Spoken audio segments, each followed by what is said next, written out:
I wanted to start this all off by explaining to you that none of these stacks of controllers that I have next to me are 100%. Even this isn't 100%. Let's go into the Monroe world. Hi everyone, Shane R. Monroe here. Now, this whole table is filled with great controllers, right? Your good old Xbox 360 controller. Listen, it's meat and potatoes, but it really did the job. Then we have our Xbox Series controllers, right? There's nothing wrong with this controller. It's fantastic. There's no buttons on the back. There's no trigger locks. There's no gyro. But this solid controller has kept us going forever. Then we had the Elite controller. This is the Witcher 3 limited edition. This has it all, right? Replaceable cap toppers, tension springs for the sticks. You even have things like trigger locks, right? And you can have up to 4 buttons on the back. This is almost God's own controller. What's it missing? No gyro. All right, but this was my go-to controller forever. This, of course, is the Switch 2 controller, not too much off from the original Switch controller.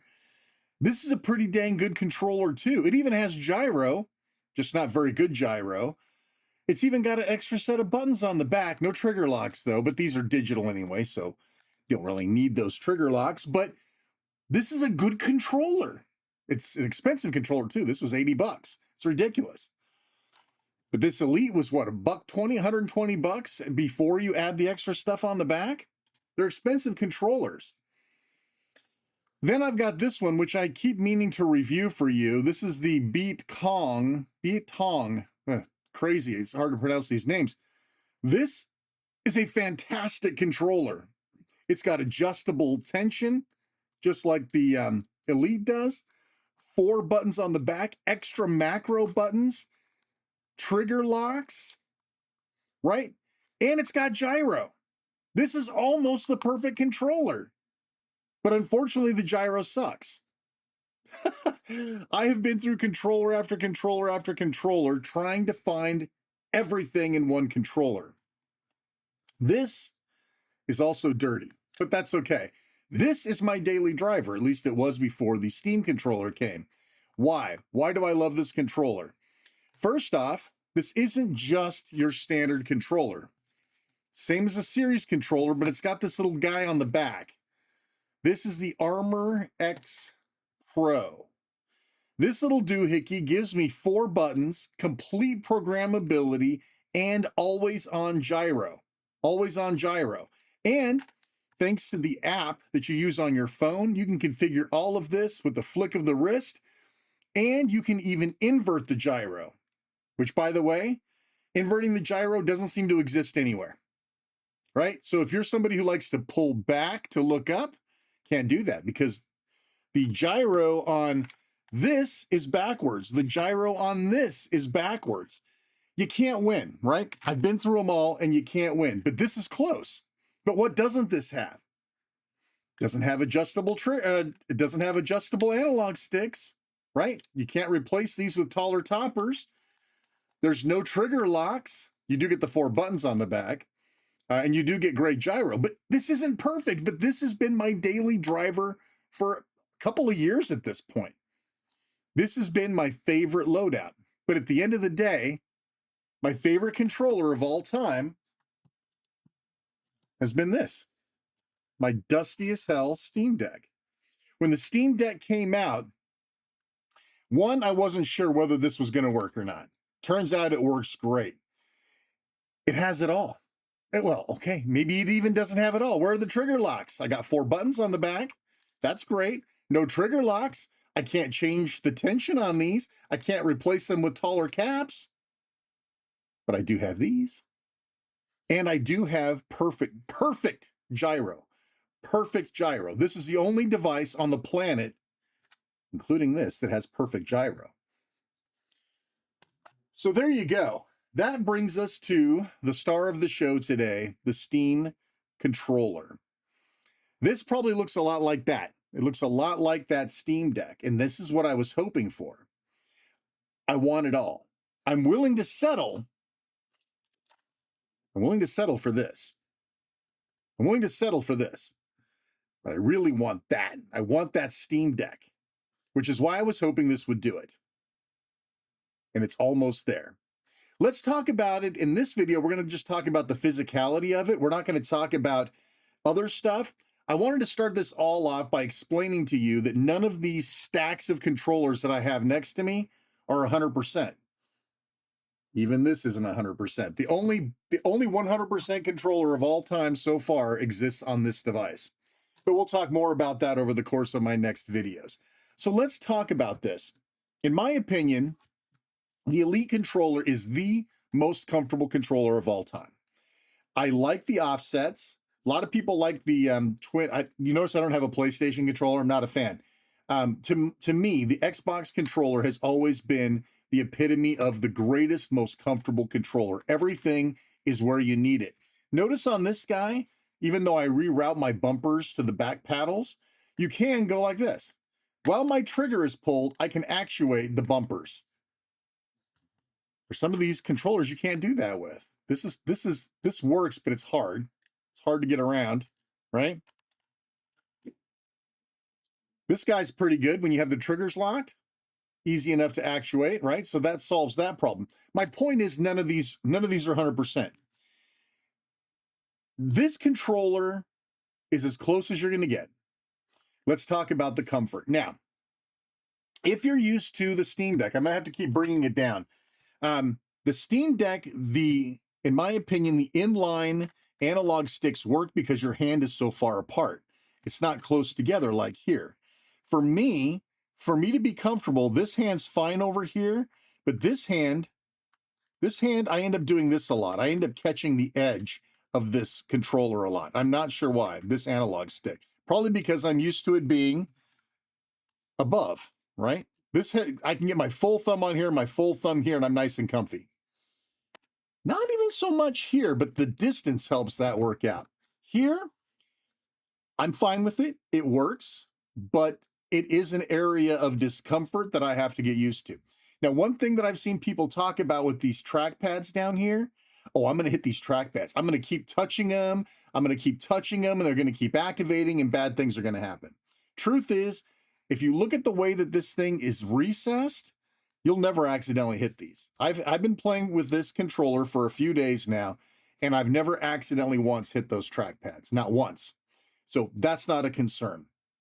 Now, what is a concern when it comes to comfort level? Well, we already talked about this guy, and there's no trigger locks, and these do have a lot of throw. Where's my other daily driver? Well, this has a lot of throw too, but it feels further on the Steam controller. I don't know why, but it does. Maybe it's the way that it's constructed. I don't know. Again, something to get used to. Now, for me, I've never been able to go back to a controller that doesn't have rear paddles or buttons on the back. You'll notice that every one of these controllers that I end up getting, it's always about having buttons on the back. Why is that, Shane? Why do you insist on having a controller? What's wrong with a controller with no buttons on the back? Even Nintendo figured it out, and they put buttons on the back. Why is that? Well, I can tell you right now why I do it. There are 4 buttons on a standard controller that suck. The bumpers suck, and these suck. Pushing in on an analog stick that you use to move or look is the dumbest control system ever made. So what do games typically put on that button, on L3 and R3? Melee? Run? What's the dumbest thing I've ever heard? Terrible idea. Terrible, terrible, terrible. These bumpers, if you're a fan of Xbox controllers, these bumpers, first things to go, right? These things wear out. They stop responding, and you can't play a game that uses a lot of bumper action when you can't depend on it to throw a grenade or a stim pack or whatever, right? So these 4 buttons immediately get routed for every game that I play. They get routed back here. One set is for click-in sticks or L3 and R3, and the other ones are for the bumpers. I never end up having to use the bumpers. A lot of people play claw method, right? My son does this where he takes his fingers like this. Hang on a second. Let me use a different controller. So he takes, I can't even do this. Hang on. How does he do it? So he's got this action going on. This is apparently claw method. I understand why he does it. It sure as hell isn't comfortable to me, right? Now, the reason he claws is so he can move and jump and do stuff at the same time, but he still has fingers up here too. So my trade-off is I don't need the bumpers, which, by the way, the bumpers here, you can't actuate them. You can't roll your, well, I guess you could if you tried really hard. So you almost have to move the bumpers back here. You have to. As for the click sticks, there's no way I'm going to use those either. So those always get mapped to the back as well. So these controllers are kind of useless to me. Just for, and that's why the Elite was so great. The Elite was almost it. This was it. I had 4 buttons on the back. I could roll my finger if I needed to use these bumpers. I had trigger locks. Do not undersell trigger locks. They kick ass, right? And I could make my tension adjustments. This was the premium controller for me for the longest time. And these last 18 months, folks, with heavy play, 18 months and the bumpers start going out, right? Oh, I should say these last about 18 months. If I reroute the bumpers, I can make this last a lot longer. Then this will start getting stick drift after a while. 18 to 24 months, you'll start getting stick drift in one of them, right? None of them are perfect.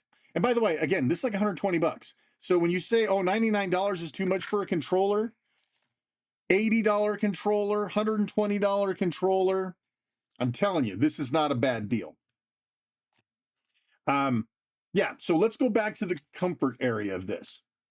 Now, as you, it's hard to see, but this is how my hands are placed now. I've got, mostly my pinkies are out of the equation. I can get to both of these buttons. Now, one thing you will notice is these are a little stiffer and a little more positive actuation. The rear paddles on the Steam Deck have been misunderstood for a long time. People think you're supposed to squeeze them, right? So you got your hand around it and you're supposed to squeeze them like this, and it's very stiff and uncomfortable. That's not how you're supposed to use them. You can see by my finger wear, you're supposed to push them in. There's like no resistance there. So when you're playing, you push in, not squeeze. These only squeeze. So if you are a Steam Deck lover and you're a pusher, not a puller, not a squeezer, this is going to take you a little while to get comfortable. Otherwise, this controller lays in your hand. It feels fantastic. It is very comfortable. Now, the last thing I got to talk about when it comes to physical layout and physical feelings about it, these are a little weird. I got to get used to those, but you don't use those a whole lot. The D-pad, my friend. Here, on here, you just move your thumb over. It actually works okay. If you're here, you move your thumb down. That's okay, right? This is weird. I know what you're thinking. You're thinking, Shane, isn't it exactly the same? No, it's up and further away. It looks close, but this is a big difference, especially when your hands are closer together. I keep talking about that, but it's the truth. This is weird. Can you adapt to this? Yes, but I want to point out that if you're used to this kind of controller and you reach down to do up or to change potion types or to drink a healing potion or whatever, the good news is this trackpad is actually a 4-direction, well, it's a multi-direction, basically a soft D-pad. While you're using it, if you were to reach down here to hit up, it'll work.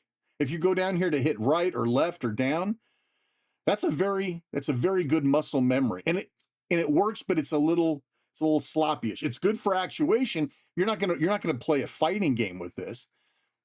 Actually, that's not true. People say that the pad, once you get used to it for fighting games, is insane. You can pull off that rolling motion for fighting games. They say that. I've never gotten used to it, but people will swear by it. Look in the forums and stuff, you'll see. But this to me is the worst. This is the worst thing to get used to right here. Everything else is fine.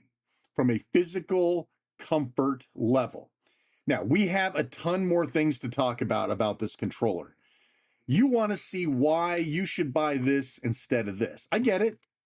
You want to know why these are important. I get that. Shane, you keep selling this gyro thing. I'm going to talk about that too. But I've got dedicated videos for each of these different areas about this controller. So we're going to wrap it up for this one. We've talked about the physicality of it. Next up, we're going to talk a little bit more about the functionality and maybe why you should really consider this as your next controller main. That's going to do it. Thanks so much for watching. Like, subscribe, hit the bell if you like what we're doing. Leave a comment, hype the video, right? Hype the video if you have hype points left for the week. Truly appreciate that. Thanks so much for watching. I'm Shane R. Monroe. Take care, and we'll see you next time.